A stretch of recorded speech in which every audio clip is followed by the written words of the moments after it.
श्री परमात्मने नमः। पराशक्ति भुवनेश्वरी देवी नमः। श्री सद्गुरुदेवाय नमः। प्रसीदतं महेशानि प्रसीद जगदम्बिके। अनंत कोट ब्रह्मांड नायिके नमो नमः।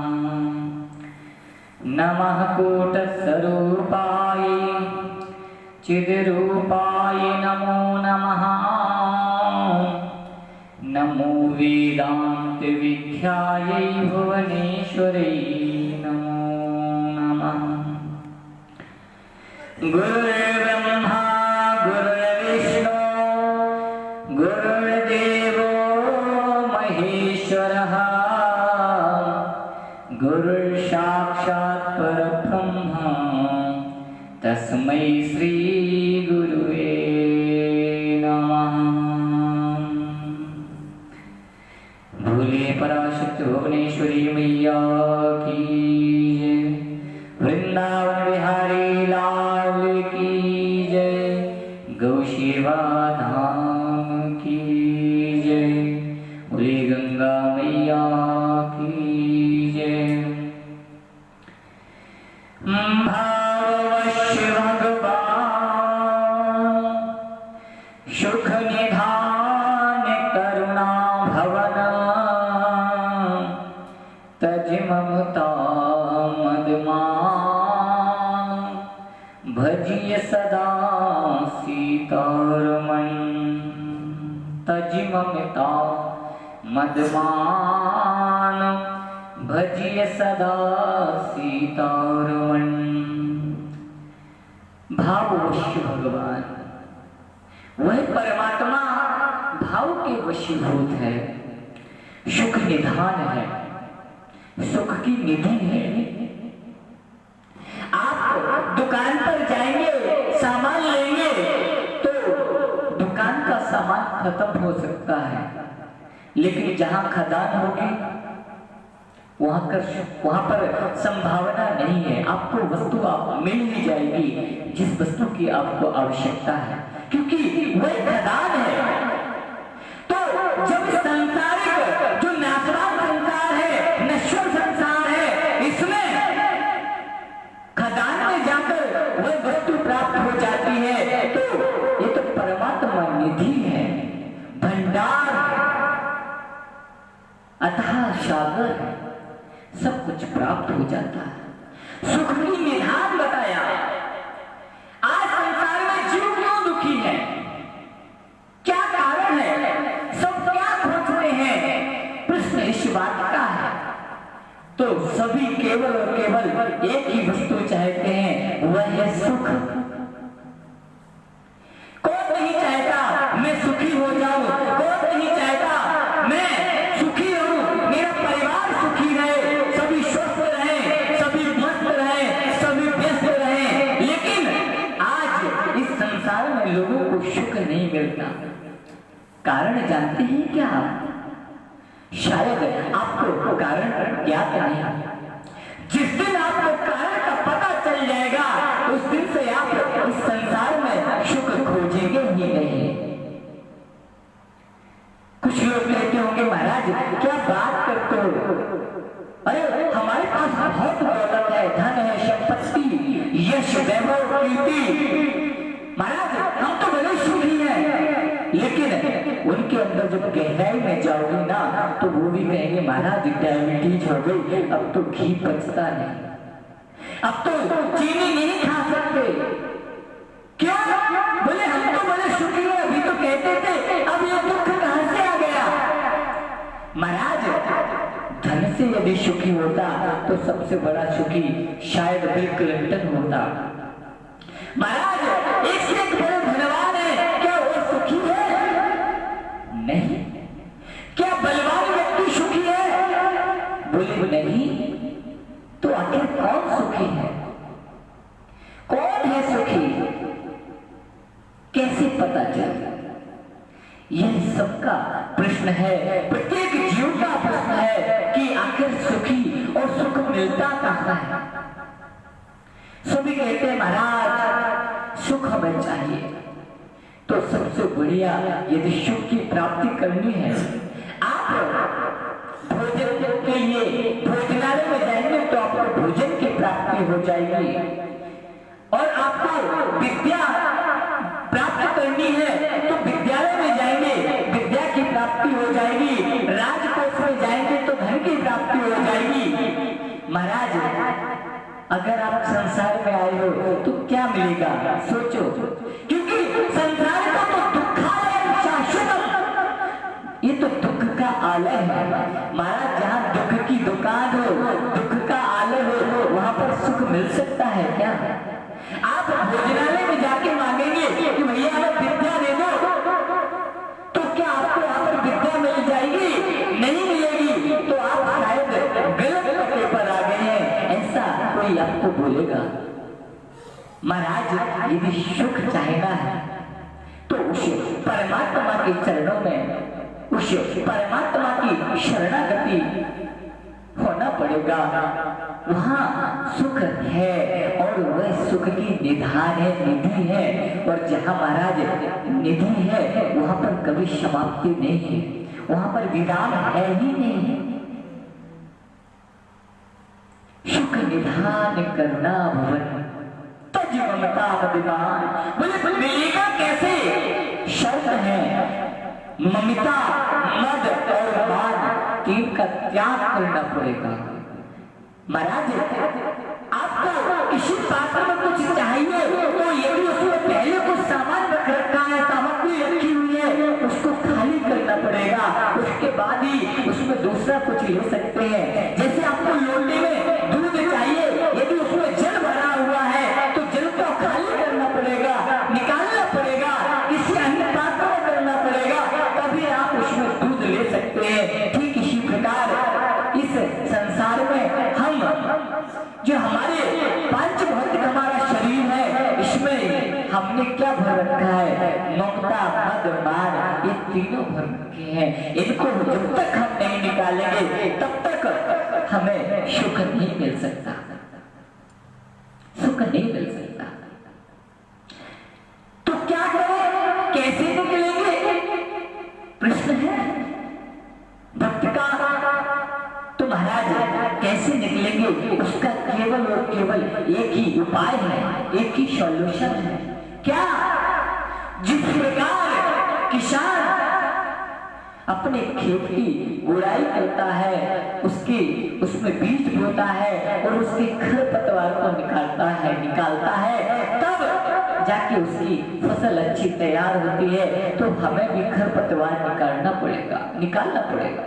कैसे? कृषि निरावय चतुर किसाना, जिम बुद्धि तजहि मोह मद माना। बोले जिस प्रकार किसान खरपतवार को निकाल देता है, एक लंबा जाता है, एक छिछलता है, एक लपड़ता है, ठीक इसी प्रकार हमारा ममता, मद, मान, ये तीनों हैं संसार में इसी तरह फैलते हैं। एक तो हम उलटते चले जाते हैं कि हमारा घर परिवार मकान दुकान इत्यादि, एक हमारी प्रतिष्ठा, एक हमें अहंकार हो जाता है, हम धनवान हैं, हम बलवान हैं, हम यशवान हैं, कीर्तिवान हैं, पता नहीं कौन कौन से बार। लेकिन जिस दिन उस परमात्मा का कोड़ा पड़ता है तब समझ आता है कि हकीकत क्या है। जब काल का दंड आपको जाके सताता है तब समझ आता है कि हम क्या है, हकीकत को तब पता चलती है। क्योंकि काल दंड कहीं काम हमारा हरे बल बुद्धि विचारा, ये आपका हरे धर्म बल बुद्धि विचारा आपके धर्म का हरण कर लेता है, बल का हरण कर लेता है, बुद्धि का विचार, आपकी विचार शक्ति नष्ट हो जाती है, तो फिर पतन हो जाता है। अब इन सबसे बचने के लिए और सुखी रहने के लिए एक ही उपाय है। क्या? कि भगवत शरणागति कहाँ मिलेगी? बोले सोई सुख धाम राम अस नामा अखिल लोक दायक विश्रामा। सुख का धाम है महाराज। धाम में पहुंच जाओगे तो निश्चित बात है आपको आपकी वस्तु अवश्य मिल जाएगी। उस परमात्मा का नाम चिंतन करोगे तो अवश्य मिलेगी, लेकिन मिलेगी कैसे? फिर भी प्रश्न एक ही है।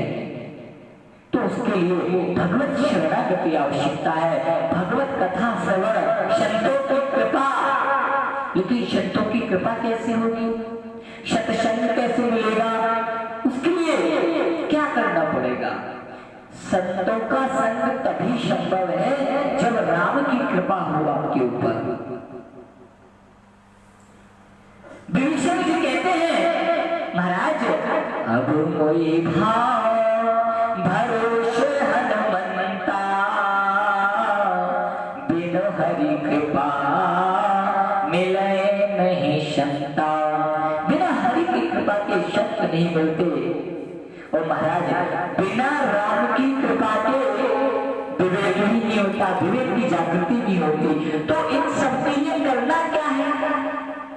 करना यही है कि राम कृपा के लिए आराधना करना, भगवत कृपा के लिए कि हे प्रभु अब आप मुझ पर कृपा करें, मुझ पर दया करें, हम आपकी शरण में हैं।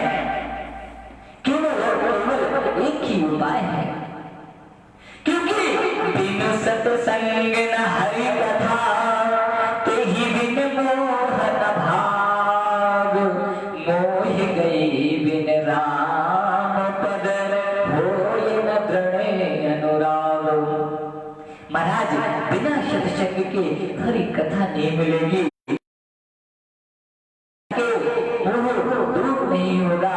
और जब तक मोह नहीं जाएगा, मोह मद मत्सर इत्यादि दूर नहीं होंगे, तब तक परमात्मा के चरणों में अनुराग नहीं होगा।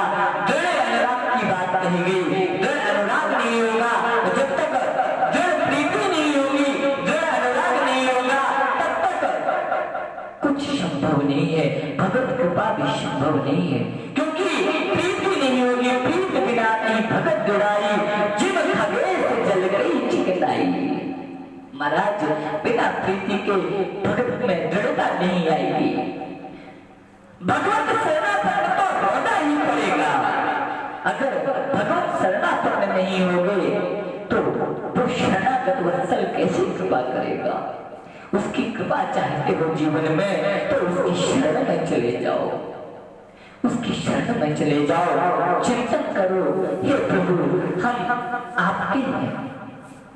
बस केवल एक ही ध्यान रहे, हम तुम्हारे थे प्रभु जी, हम तुम्हारे हैं, हम तुम्हारे ही रहेंगे ओ मेरे प्रियतम। तुम हमारे थे प्रभु जी, तुम हमारे हो, तुम हमारे ही रहोगे ओ मेरे भगवन। केवल एक ही बात हो मना बस, केवल भगवत शरणागति। प्रभु अब आप ही हमारे हो, अब जो कुछ है आप हैं, आपके सिवाय अब कोई नहीं है, कोई न मित्र हमारो। महाराज आपके सिवाय अब कोई हमारे संसार में है ही नहीं है। जब ऐसा भाव जागृत हो जाएगा तो निश्चित बात है कि वह परमात्मा आप पर विशेष अनुग्रह अवश्य कर देगा। महाराज भगवान के भक्तों ने शिकायत की, हे प्रभु भगत आपने देर कर रही, आपने अपनी भक्ति कभी देने आपने क्यों नहीं दी, आप क्यों नहीं देते हैं? तो भगवान कहते हैं कि मेरी भक्ति मेरे दासों को प्राप्त हो जाती है, महाराज प्राप्त हो जाती है। मेरी जो नवता भक्ति है, नौ जिनके हुई नारी पुरुष सचराचर कोई श्रवणम कीर्तनम यस्य विष्णुपाद श्रवणम अर्चनम वंदनम शक्यमात्म निवेदनम। महाराज मेरी नौ भक्तियों में से यदि एक भी भक्ति कोई करता है तो उसे मैं सहज में प्राप्त हो जाता हूँ, उसे प्रयास नहीं करना पड़ता। महाराज जब वह प्राप्त हो जाएगा तो निश्चित बात है कि वो तो करुणा का सागर है, सुख का भंडार है। महाराज एक बात बताइए, विचार में विषय ये है कि आपकी प्रिय वस्तु यदि आपको प्राप्त हो जाए तो निश्चित बात है कि आप प्रसन्न होंगे। जिस प्रकार कोई बालक खिलौने के लिए रोता है, यदि उसका वह प्रिय खिलौना प्राप्त हो जाए तो वो शांत हो जाता है।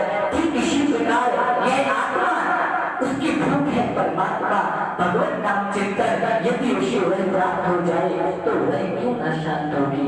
और महाराज जब समुद्र में डूब मिल जाती है तो निश्चित बात है कि उसका अस्तित्व समाप्त हो जाता है। ठीक इसी प्रकार भक्त भगवान को जब मिल जाता है तो वह केवल यही चाहता कि महाराज मैं तुझमें समाहित हो जाऊं, तेरे सिवा और कोई न हो मेरा।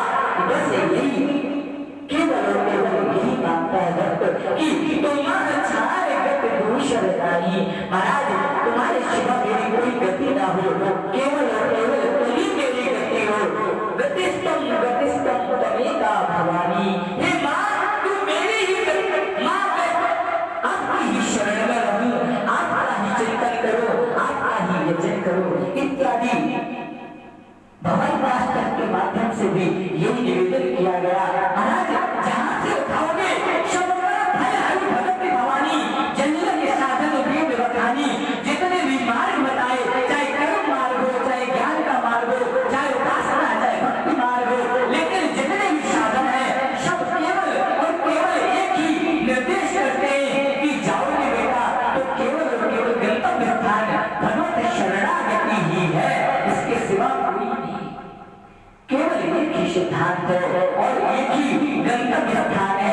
इसलिए जो एक ही स्थान है तो हम क्यों मजाकों में लड़ते हैं, हम क्यों कहते हैं कि हमें संप्रदाय के हैं, हम उस संप्रदाय के हैं। महाराज जब वह परमात्मा एक स्वरूप है तो हम लोग बेहतर रूप से ठीक है आराधना करिए, आपके मार्ग अलग हो सकते हैं, लेकिन गंतव्य स्थान जो एक है उस बात को समझने का प्रयास कीजिए।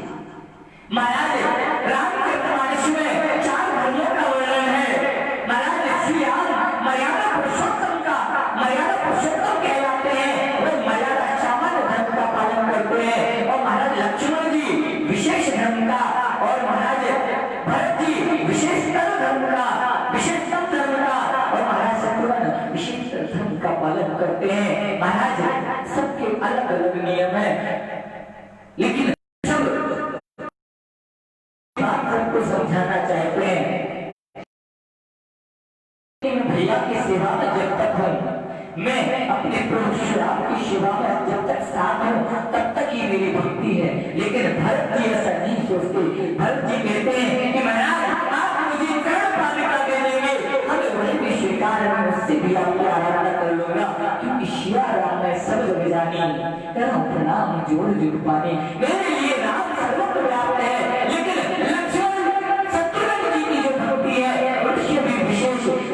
राम ते अधिक राम करदासा, मैं तो भरत जी के चरणों की सेवा कर लूंगा, मुझे महाराज सब कुछ प्राप्त हो जाएगा, मुझे और कुछ नहीं चाहिए। आपको उदाहरण और क्या उदाहरण दूं? गजग्राहक में देख लीजिए, गजग्राहक के प्रसंग में महाराज पहले विमान ग्रहण के लिए आता है, गजब तो बाद में आता है। ऐसे ऐसे प्रमाण हमारे शब्द ग्रंथों में, हम पता नहीं क्यों भटकते हैं, हम दूसरे मजहबों की ओर क्यों भाग रहे हैं। जब हमारे पास समाधान है, जब हमारे पास समस्याओं का समाधान है, तो भी हम दूसरों के दरबार में जाते हैं कि हमारे फकीर बाबा ऐसा कर देंगे, वैसा कर देंगे। लेकिन जब अरे अपने हनुमान जी पे ही भरोसा कर लिया होता, महाराज भूत पिशाच निकट नहीं आवे, महावीर जब नाम सुनावे, ऐसी तुम्हारे पास प्रबल शक्ति है, उसका चिंतन न करते हुए इधर उधर भटकते हो। क्यों? आखिर क्या क्या मिलेगा तुम्हें? क्या वहां से सुख मिल जाएगा? अपने धर्म को छोड़कर यदि तुम चाहते हो सुख, तो सुख संभव नहीं है। भगवान गीता में अर्जुन से कहते हैं, अर्जुन कहते हैं महाराज मुझसे युद्ध नहीं होगा, सामने मेरे चाचा ताऊ ससुर इत्यादि मामा इत्यादि सब लोग के रिश्तेदार हैं, मैं कैसे मार सकता? पहले कहाँ गया था ये तुम्हारा ज्ञान, तो कैसे जागृति हो गई इस ज्ञान की? कहते हो नहीं मारूंगा, पहले क्यों आए युद्ध करने? यदि आए हो अर्जुन तो समझ लो इस बात को कि शत्रु का धर्म युद्ध करना है, फिर सामने कोई भी खड़ा हो, सामने सगा भाई क्यों ना हो।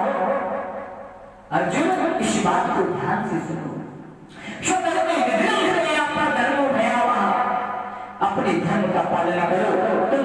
तुम्हारा धर्म नहीं है भीख मांगना, भिक्षा मांग के तुम कहते हो जीवन यापन कर लेंगे, तो क्षत्रिय का धर्म नहीं है। धर्म का पालन बताया, क्षत्रिय का क्या धर्म है, ब्राह्मण का क्या धर्म है, वैश्य का क्या धर्म है, शूद्र का क्या धर्म है, भगवान ने समझाया, विराट स्वरूप का दर्शन कराया। महाराज तब अर्जुन की जिज्ञासा शांत हुई और अर्जुन को समझ आया कि निमित्त मात्र भ्रम शब्द साचे, ये अर्जुन तू तो निमित्त मात्र है, युद्ध करने वाला कराने वाला मैं ही हूं। तो ये स्थिति है, जब वह परमात्मा सब कुछ करा रहा है तो क्यों नहीं समझते, क्यों भटकते हो? हमारे सनातन धर्म प्रेमियों इस बात को समझ जाओ, जागरूक हो जाओ, मत भटको इधर उधर। तुम्हें जो समाधान चाहिए वो समाधान मिलेगा। अपनी संतानों को संस्कारवान बनाओ। हमारे पास 4 वेद, 6 शास्त्र, 18 पुराण, उपनिषद हमारे पास न जाने कितनी ऋचाएं हैं, हमें उनका अध्ययन करना चाहिए। और किसी धर्म के पास यदि कोई इतने ग्रंथ हो तो बता देना। मैं किसी धर्म का विरोधी नहीं, किंतु डंके की चोट पर कहता हूं जो हमारा धर्म सिखाता है वो धर्म किसी का धर्म सिखा नहीं सकता। इस संसार में इस बात को ध्यान रख लेना, कान खोल कर लेना। सनातन प्रेमियों, यदि आज हमने अपनी सनातन परंपरा को जीवित नहीं रखा, हमने अपनी संतानों में नहीं पाला, अगर हमने संस्कार को नहीं बढ़ावा दिया तो निश्चित बात है कि एक दिन हमारा पतन हो जाएगा। हमें हमारी पीढ़ियां गालियां देंगी कि हमारे पूर्वज निकृष्ट थे, नपुंसक थे, जो अपने धर्म के लिए लड़ नहीं सके। आज देखते हो दूसरे सभी अपने प्रचार करते हैं। क्या हम गीता का एक श्लोक भी पढ़ते हैं क्या? कभी विचार किया है? और कहते हो महाराज लड़का हमारी नहीं सुनता, बेटी हमारी नहीं सुनती, अरे कैसे सुनेगी? तुमने अपने माँ बाप की सुनी हो तब, तुमने अपने पूर्वजों की आज्ञा का पालन किया हो तब तुम्हारी संभव कभी है, आज नहीं। यदि तुम्हें अपने संतानों को संसद